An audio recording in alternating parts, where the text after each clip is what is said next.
Bandeko balandi émission identité mbote na bino biso wana toye tozali bongo na esengo ya kokutana lisusu na bino mokolo mwa lelo po tolekisa ngonga eye na bino lelo toponi bongo lisolo litali makambo ya nzambe tolobela mingi buku ya nzambe, livre de Dieu. Buku ya nzambe ezali nini? Buku ya nzambe ezali se na eyamba moko to biyamba nyonso ezali na buku ya nzambe. Soki biyamba nyonso ezali na buku oyo bazali kobenga ya nzambe. Ya solo buku wana ezali ya nzambe. Soki ya nzambe nini elakisi ke buku wana ezali buku ya nzambe. Tomeka bongo kosolola yango na ndeko na biso, obiengami na biso. Ezali bongo frère Edi Lisika, ndeko Edi Mbote. Mbote papa Georges. Sango boni. En tout cas qui m'ezali, ça va.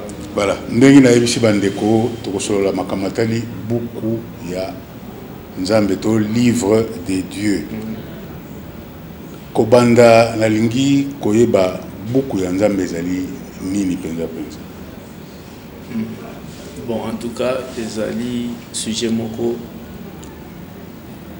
qui est vraiment poussé par l'esprit, mais qui a développé en haut parce que moi configé ça mingi dans mon kili.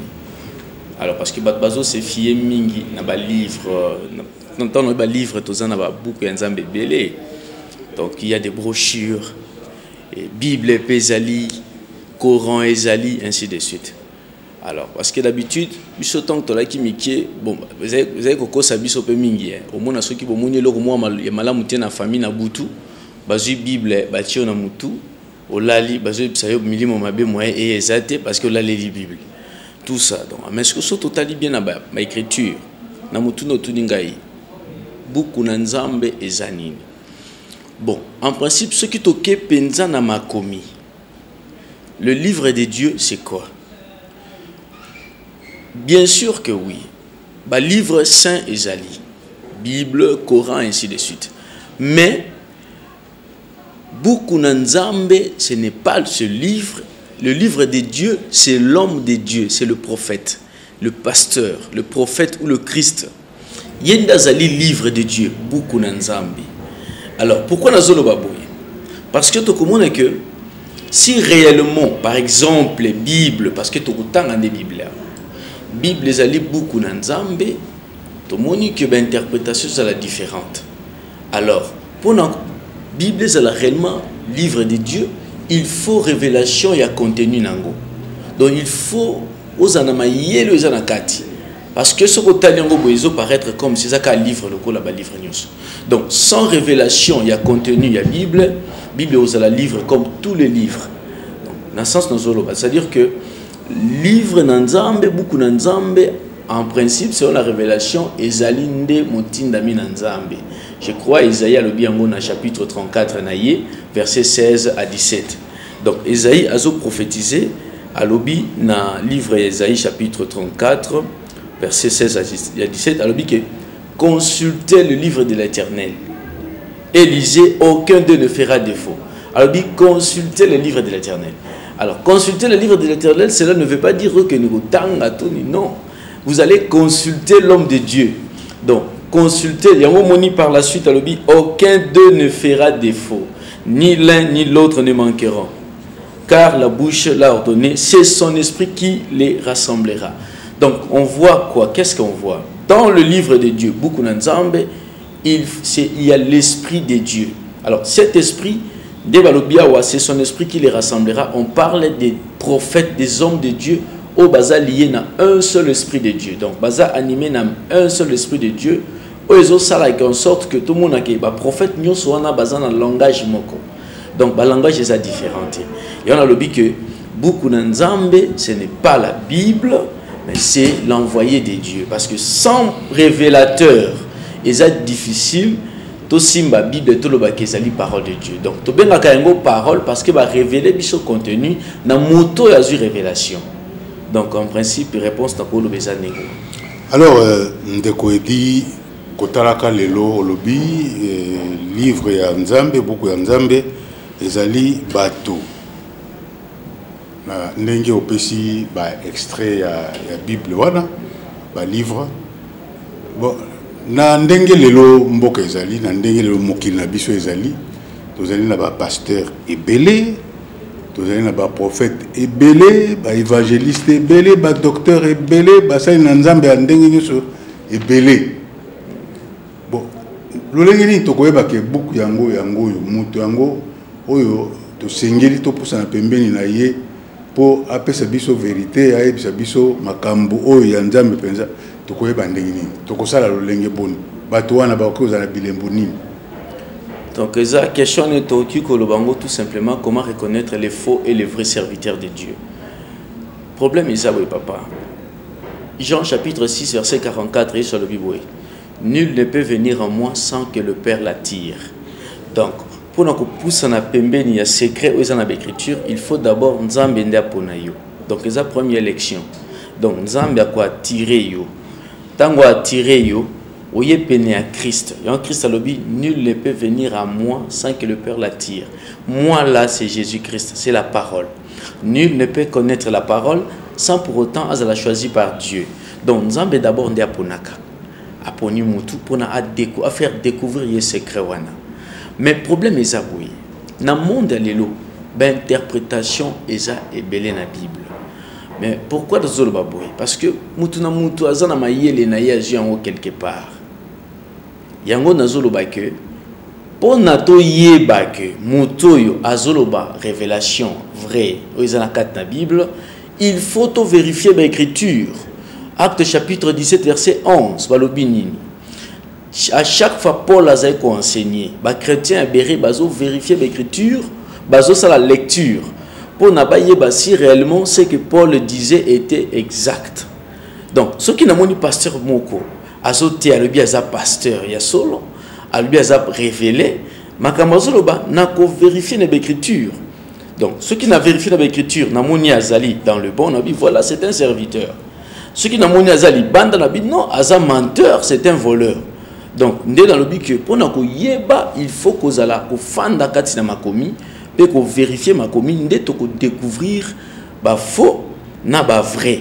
Mais si pour nous yeba révélation za katina Bible, il faut nécessairement nzambe yemo kwa toucher yo. Donc nzambe yemo kwa toucher yo. Donc il faut que nous un vautour. Yes le bien on a Matthieu 24 verset 28 à l'obi où que soit le cadavre là se rassembleront les vautours. Et si ka cadavre azali, cadavre ebembe zali, de si ka ba vautour ba ka kolia hein, nzoto ebembe. Donc c'est un langage pour dire quoi? Le cadavre là c'est le Christ. Les vautours ce sont des disciples qui mangent la chair de Christ. Yango na Jean 6 alobi que c'est lui qui mange ma chair et qui boit mon sang. Donc à Rosabo continua di kolo à vie éternelle.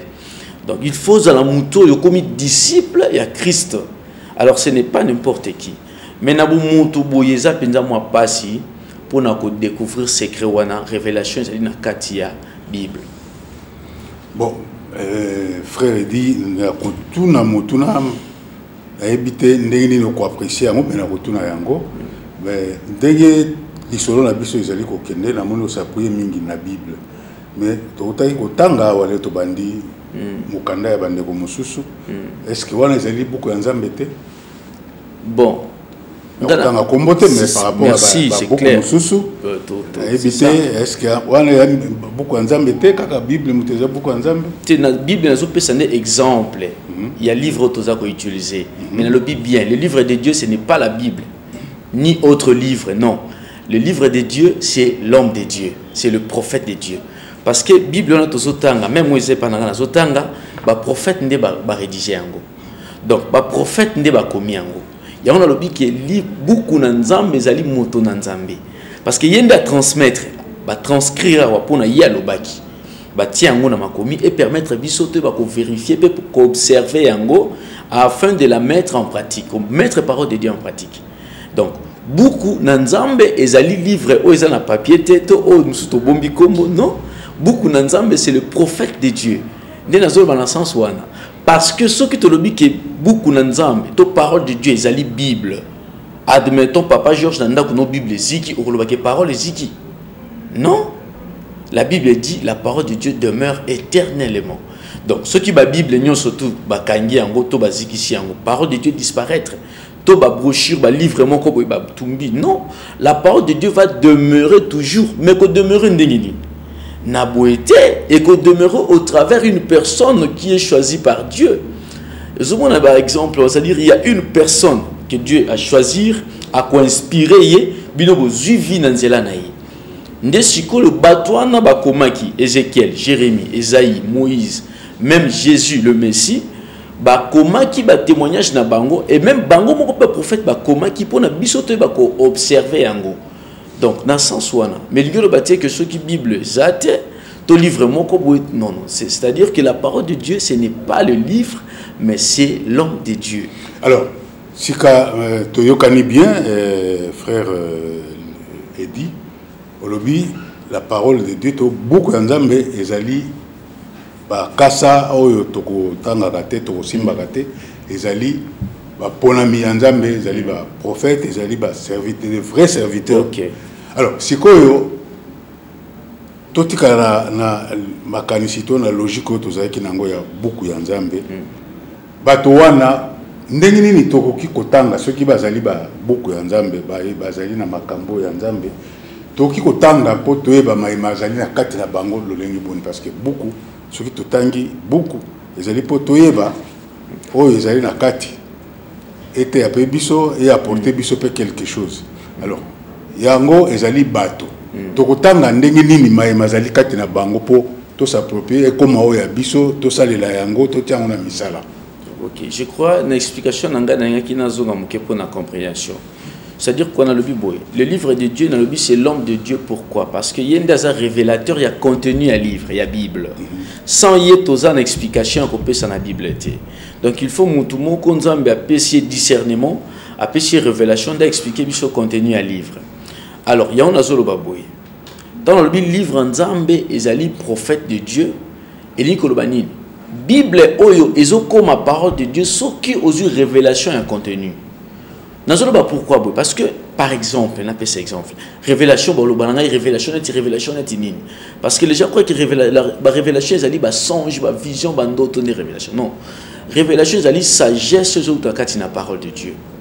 Sagesse sur ta katina pensée en Nzambe. Voilà, boanya sur ta pas Nzambe. Natuna et par exemple, boanya moko na pesa par exemple. Ce qui te tourne ba Christo, pourquoi Yesu to ben akaye yaya?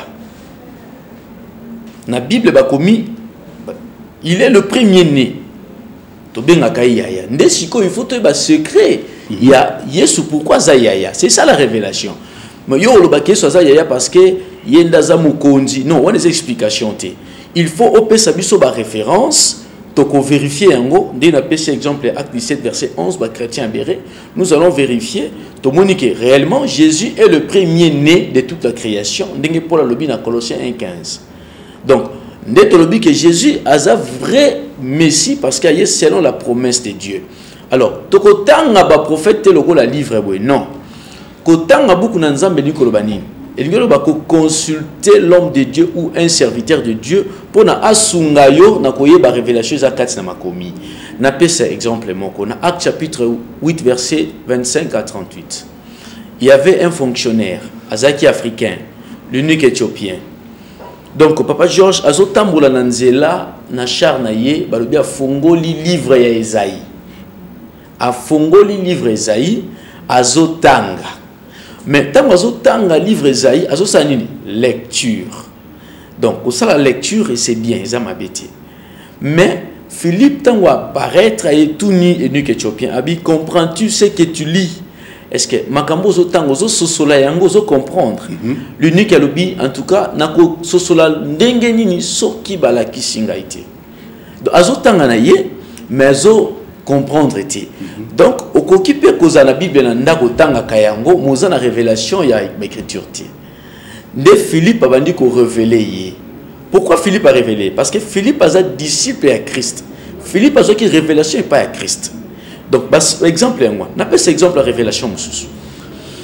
Jésus-Christ a fait un disciple na ebwe. A tout ni bango question le Bible. Batu balobakanga na zanani. Ba disciple ba ebisi non batu balobaka. Misusu balobaka oza Jérémie. Misusu balobaka oza Élie. misusu pe balobaka yo nde Jean-Baptiste. Mais misusu balobaka ozali moko ya ba prophète azongi. Yesu atuni bango bo pona bino nga nazana. Balobi Pierre a poussani, Pierre, Simon Pierre a dit Jésus. Alobi yoza, tu es le fils de Dieu, tu es le Messie, le fils du Très-Haut.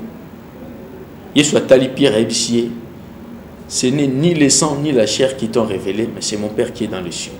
A dit Pierre, ezali mototenda yebisio mais tata nanga zan likolo. Mais surtout qu'il y a la logique des choses. Nzambe atikala ki mokolo moko ko yebisa Pierre te ke Yesu aza Messie. Pierre a yeba ki ndenge nini Yesu aza Messie. Tokomona na Jean chapitre 1 à partir à verset 31 32 tozo kita. Jean-Baptiste afandaki amoni Yesu azolekana. Azaki na 2 disciples. Alakisi bango botala wana azolekana. Babi c'est lui, c'est l'agneau de Dieu, c'est lui qui ôte le péché du monde. Voici l'agneau de Dieu. Yenda lakisi ba disciple ke botala Messie, l'agneau de Dieu yewana. Ba disciple mi balewana ba tiki Jean-Baptiste ba landi Jésus. Donc ba landi Jésus balobi moko komboni zalaki André. Azalaki nde frère ya Simon Pierre. Ake koyebisa Simon na ndako. Donc événement qui il y a un ndako koyebisi Simon. Nous avons trouvé le Messie, celui qu'on appelle Christ. Donc André a expliqué Pierre habité ton ngai na moni nde azu Simon a mimi et pas à Jésus. Yesu tango atali Simon le bin a changé komba comme ici Pierre s'efface. Donc Simon ce qui a yebaki que Yesu aza Messie ezalaki nzambe te révélé qui est boé. C'était son frère André. Mais dans Matthieu chapitre 16 verset 18 à partir verset 15 16 17 18 tout ce que Yesu azo yebisa ye que t'attendre à révéler. Donc elingi lobani Nzambe a révélé d'abord ba serviteur na ye. Amos 3:7 et le Biboui. Dieu ne fait rien sans avoir révélé son secret à ses serviteurs, le prophète. Le secret de la Bible, il faut un serviteur de Dieu pour nous comprendre. Yango. Ça ne vient pas comme ça. Au Saint-Esprit révélé un verset biblique. Non. Donc il y a toujours un homme que Dieu a poni. Donc Dieu ne fait rien sans avoir révélé son secret à ses serviteurs, le prophète. Amos 3:7. Le prophète qui était révélé que Jésus était le Messie, Jean-Baptiste. Yenda yeba ki secret wana ke Yesu ndaza Messie.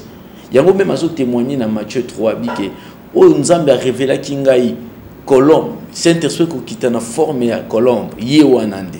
Donc yende a ebisi ba disciple ke Messie wana. Ba disciple na ye moko lokolo zaki ndeko ya Simon Pierre, c'est comme l'évangélisation. Ozu parole okepe ko te anandako. Donc tokoloba ke Pierre muta gagné qui âme c'était André son frère. Nde aebisi André, aebisi Simon, ngai na moni Christ le Messie na moni ye. Nde amemi siko Simon pa Yesu.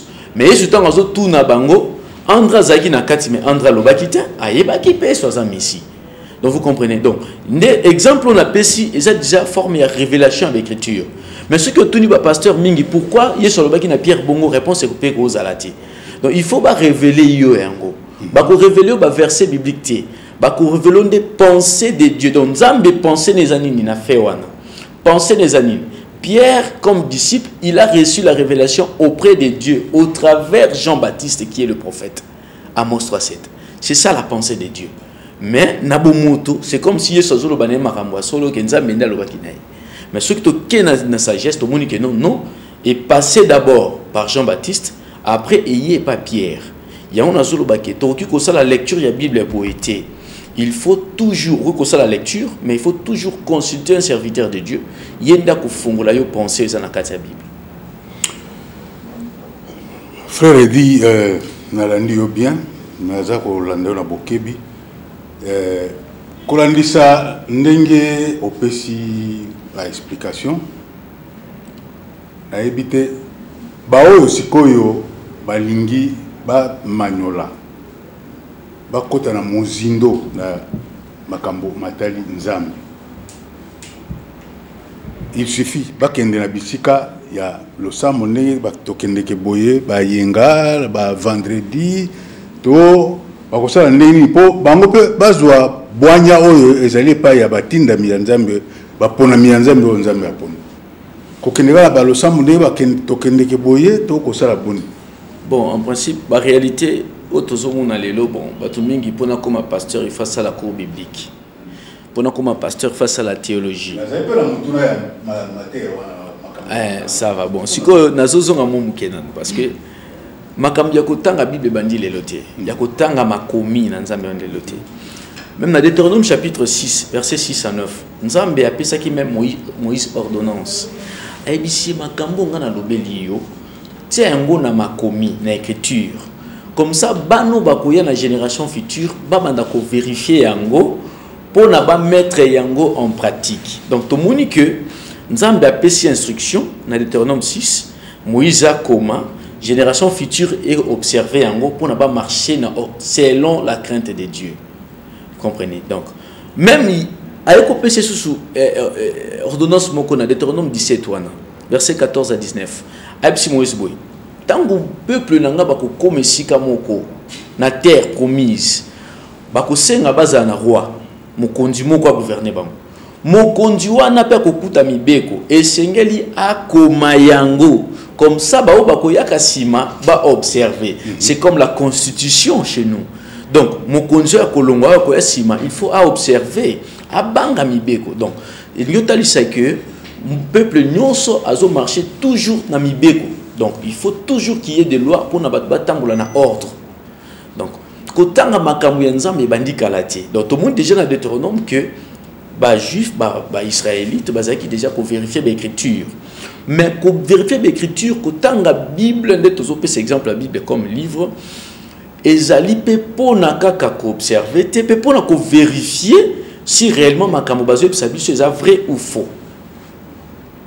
Même Jésus dans Luc chapitre 4 verset 16 Jésus pas à autant dans la Bible papa Georges à autant dans livre Isaïe donc Jésus ça s'appelle lecture mais problème ezali ni okoki kosa la lecture de la Bible sans méditation. Donc il y a la méditation et la lecture. Méditation c'est que travailler esprit. Donc vous faites la lecture mais esprit au travail, c'est une prière. Vous êtes concentré. Mais kosa la lecture pour nous vérifier. Papa Georges alobi nanga yeso zanzambe approuver ngai na vérifier na waneza vérification. Kotanga Bible pour na yeba makambo elekaki na sima ngai na observer yango, ça c'est autre chose. Mais quand la Bible comme la prière, que vous allez la concentrer, c'est aussi autre chose. Et on a solo dans le sens où mais motuno yo tuningai pour na kuyeba ceux qui makambo batu bakendaka na ba mangomba to bakendaka na ba na habité na ba université na bon question les ali vraiment pertinente les question moko batu bazozela yango penza moi je na koloba boy selon ba écriture. Il n'y a pas un seul prophète qui a étudié la parole de Dieu. D'abord, Azate. S'il y a quelqu'un qui peut contredire, Ngai, a qui peut contredire. Mais il dit que Aozalana, argument fondé. Donc, il n'y a pas un seul prophète. Banana Adam. Parce qu'Adam, c'était un prophète de Dieu. Adam n'a pas étudié, Enoch n'a pas étudié, Noé n'a pas étudié. Tito, comme il a Paul, les disciples n'ont pas étudié la révélation. D'ailleurs, Paul a qui zélé la connaissance. Il y a loi mosaïque. Mais tant que la révélation de Jésus-Christ a dit qu'il loi nyonso. Donc, comme on peut sa révélation de Jésus-Christ, attends à qui a monté. Il y a un exemple dans Actes chapitre 4, verset 13. Les disciples de Jésus, ils ont donc, mais qui est étonné, mais ces gens qui n'ont pas étudié, mais comment est-ce qu'ils vont démontrer l'écriture? Donc, kotanga tozolo bawa ezali kotanga ya ba université ya ba campus ba institut supérieur non. Non, les études bazolo ba disciples ezali ba étude ya loi mosaïque, c'est-à-dire bato yo batanga loi té mosaïque. Comment bazo maîtriser ba référence ba démonstration. Donc pourquoi? Parce que bazaki révélé na maître na bango le rabbi qui est le Christ. Même Jésus dans Jean chapitre 7 verset 15. Jean 7 15. Bah pharisien même bazaki ko kamwa Yesu, bah le cet homme qui n'a pas étudié mais comment zo démontrer ba kamboboye. Donc Yesu attend qui loité mais ayeba qui makomi. Dans Luc chapitre 4 verset 16, Azadja Kotang a déjà livré ça. Donc Azaki n'a habitude de reconnaître dans la synagogue pas ça déjà la lecture. Mais révélation Azaki a pas sacrifice souverain sacrificateur tel la synagogue non. La révélation est auprès de son Père et auprès de Dieu. Donc ils allaient révélation et ensemble. Yango ngai na koloba boy ndenge solobi na Matthieu 11:5 alobi boy Père, Seigneur du ciel et de la terre, je te glorifie, Père, Seigneur du ciel et de la terre, de ce que tu as caché ces choses aux instruits, aux sages, mais tu les as révélées aux enfants. Donc la révélation de la parole de Dieu, nous avons des théologiens universitaires, mais à révéler à mon Oyaponi. Donc la parole de Dieu n'a rien à voir avec les études universitaires. Justement, Moutouala est là qui est Sikawana. Boye, Tolobanini. Koyekola makambo, parce que awa toyekola kotanga na koyekola. Ok. Ngai sikona zolo makambo ya koyekola. Sikaboye koyekola makambo ya Nzambe. Ezali na litomba te, ezali na tina te, esengeli to sa yaka molimo mosantu to ezali boni.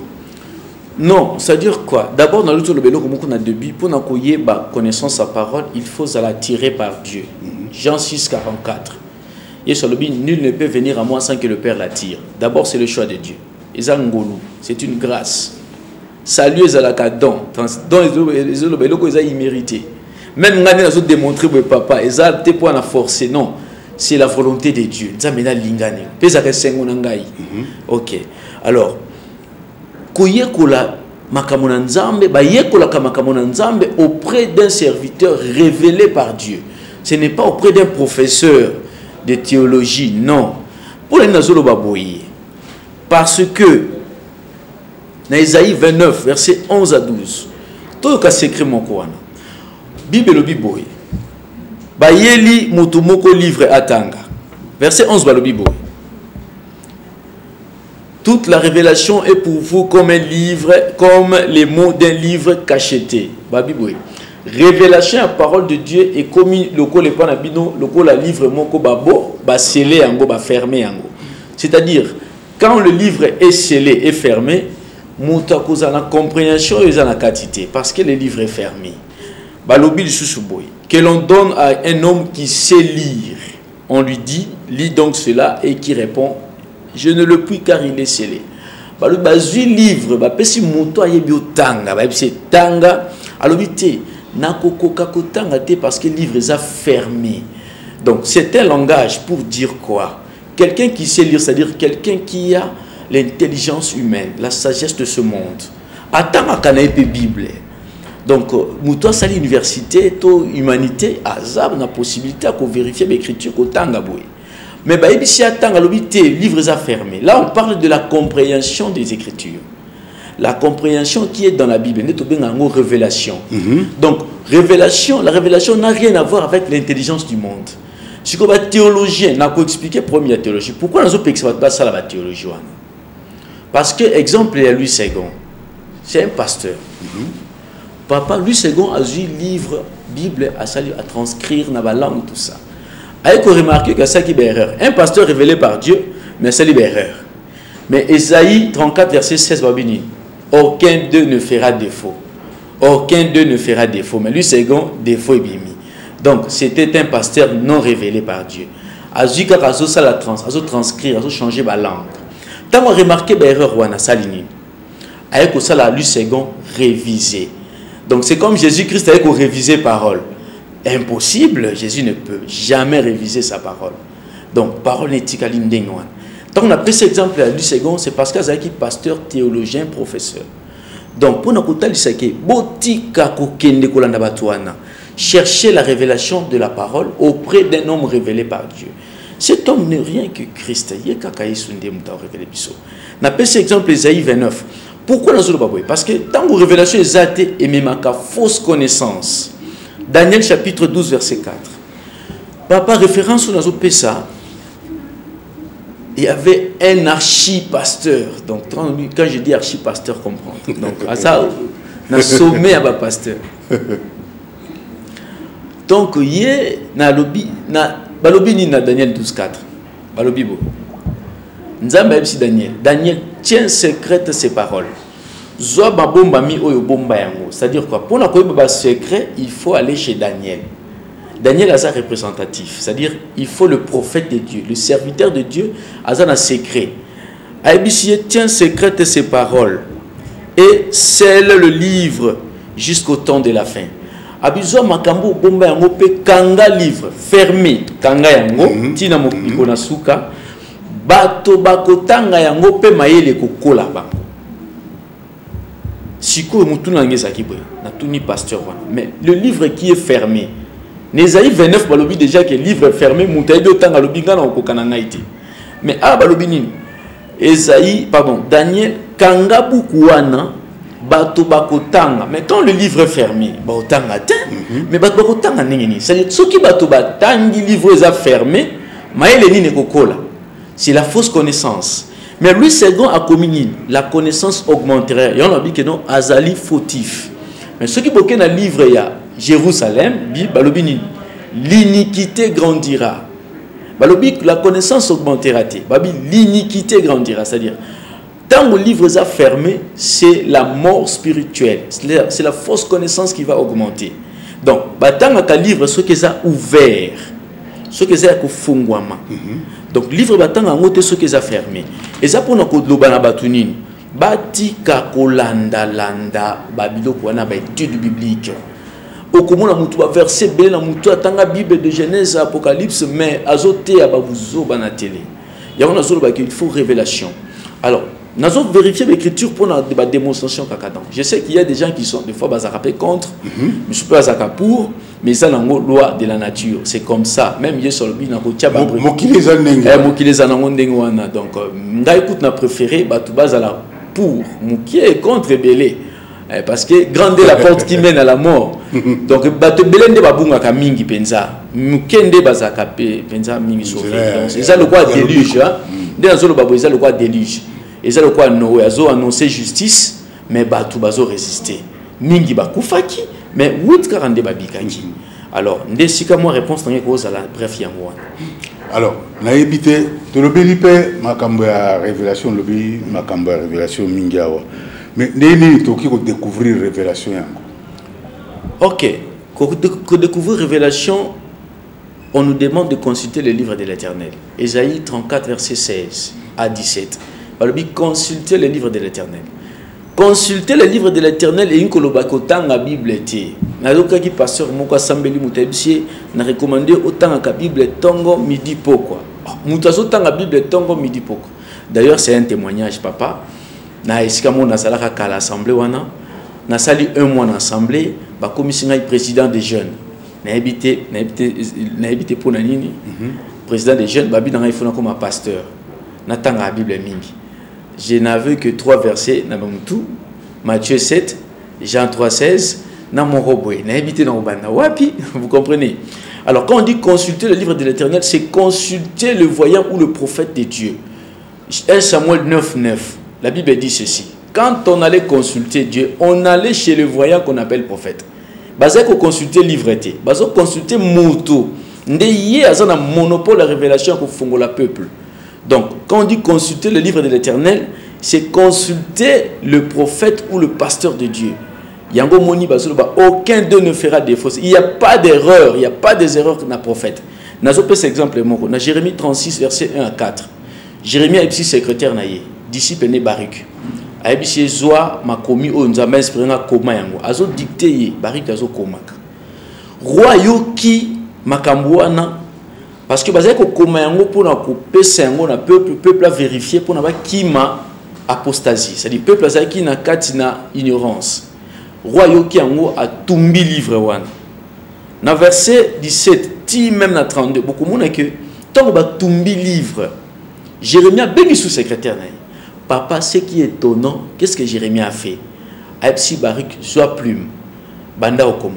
Les mêmes histoires au batumba qui yango ba bandeli kokoma ba réviser tes papa net lui second ba réviser tes ba répéter révélation nzamba révéler pourquoi révéler pourquoi Jérémie a sali bongo parce que Jean 3 34 le Bible Jean chapitre 3 verset 34 c'est lui que Dieu envoie dit les paroles de Dieu car Dieu lui donne un esprit sans mesure yoka azan esprit sans mesure mais lui second n'a pas pasteur allélo bazan esprit avec mesure voilà pourquoi j'ai dit ce ne sont pas des serviteurs venus directement de Dieu. Donc, et ça, exemple, mon copain a dit que il faut tous à la sage, tout yeba, nanyo azamotindami, nazamotindamité. Nazo pe cet exemple moussous. n'a pas cet exemple à Jérémie étant prophète à sa l'erreur. Mais les disciples de Jésus, ils ont fait des erreurs dans la Bible. Il y a même des lui second, bateau va transcrire, ça les erreurs dans la Bible. Et la Bible contient des erreurs. Ou tu peux éviter. À retiens on a il y a Paul à Zotambola, mais ça n'a pas erreur. N'a pas exemple erreur mon corps. Et dans le pays Sabino, pourquoi on a détecté erreur et comment? Parce que question nous a dit, tu découvrir révélation de Génie. Dans le livre Matthieu chapitre 21 verset 1 à 5, Matthieu le biboy. Yesu afanda kina bango aebisi ba disciple na mi balé. Bokende. Bokomona na village moko za proche ba punda mi balé. Bozulanga ba punda wana boya nango. Wana Yesu azobonga makota na Jérusalem. Asengi ba punda combien? 2. Wana Matthieu azolo bango. Dans chapitre 21 verset 1 à 5. Mais Luc dans chapitre 19 verset 30. Luc alobini. Tiens, il y a le bi punda mi balé. Il y a le billet soit 5 qui punda moko. Mais ils ont moko tous amis balé. Confusion. Merci. Pourquoi se contredire? Ce sont des disciples. Nous connaissons en partie. Donc, bazal esprit avec mesure, bazal limité. Se contredire. Alors que comme on a Luc, dans le chapitre 1er livre Luc, alobini, makambo na zoep sabino ezali témoignage na zoe ke pa ya bato bazala ki ba témoin oculaire nde na zo pe sabino comme témoignage na chapitre 1 verset 1 tina 3 Luc alobi azo ke mo pa ya bato bazala ki ba témoin oculaire, c'est-à-dire ba témoignage zala ki ebelé o ya lobi ya solo alobi ya lokuta. Mais ce qu'on ngai siko tong na fandi tant tozo sambela na baninga au travers Christ le prophète notre rabbi, Dieu nous a révélé un secret. Non, Luc a tort, Matthieu a raison. Et ça punda mon côté, et ça 2 punda. Je crois pas que je retourne dans oh 2 punda n'engeni. 2 punda pourquoi? Parce que promesse ici est pesama qui n'a entré à Jésus dans Jérusalem. Dans Genèse chapitre 49. Genèse 49 verset 11. Déjà Jacob t'a prophétisé concernant Judas. Aïbisi Judas, tu es un jeune lion. Aïbisi oza monana punda. Aïkoloba boye. Parce que c'est un secret, je crois on est presque à la fin. Oui, à la fin pratiquement. Dans verset 11, Jacob a dit, il attache à la vigne son âne et au meilleur c'est le petit de son ânesse. Au moins une promesse, l'âne et le petit de son ânesse, 2 punda. On a déjà Jacob a appelé ça qui promesse. Si on a Zacharie 4, Zacharie 9, verset 9, prophète Zacharie étant révélé, Yépé le sous sa promesse à l'obi boye. À l'obi soit transporté dans les graisses filles de Sion. Pousse des cris de joie, filles de Jérusalem. Voici ton roi vient à toi. Après si promesse, prophétie à entrer à Jésus dans Jérusalem. À l'obi boye. Il est à l'obi boye. Il est juste et victorieux. Il est humble et monté sur un âne et le petit d'une ânesse. Donc 2 punda. Matthieu a raison parce que Matthieu a commis selon ce qui a été écrit par le prophète. Il y a un moment où il y a une révélation. Mais dans le film, d'ailleurs, tout le monde a punda moko. Alors, tant que tu as 2 punda, c'est aussi un enseignement. Et pourquoi 2 punda? Donc, Dieu ne fait rien sans avoir révélé son secret à ses prophètes. Donc, c'était une révélation, il y a 2 punda. Voilà pourquoi j'ai dit aux gens, Jérémie 8:8 le biboye. Vous avez sage, vous avez commis, mais vous commis des mensonges, tant que vous avez commis des brochures, des Bible, tout ça. Voilà pourquoi en Apocalypse 1:3 heureux celui qui lit et ceux qui entendent les prophéties. C'est-à-dire celui qui lit, c'est une seule personne qui lit. C'est qui cette personne? C'est lui le pasteur, c'est le Christ. Ceux qui entendent des alibis sont des disciples pour constituer église. Voilà. Frère Eddy, ngonga na biso ekoki na tondio ndenge ondima ko ya kolekisa isungonga na biso moto alingi akutana na yo pona ko somitinya makanisi asali lolenge boni. OK, en tout cas contact ngezali 0990 544 658 0990 544 658. D'ailleurs parce que batoupe baza contre Bazali cette fois-ci car dans sujet s'il y a des débats, j'accepte. Pour nous ici na fongoli, je crois moi détails c'est important. Donc au benga na téléphone pour na ba détails musu suba enseignement vraiment amis na bande comme musu tozo partager déjà. En tout cas merci minga ndenge boya minga.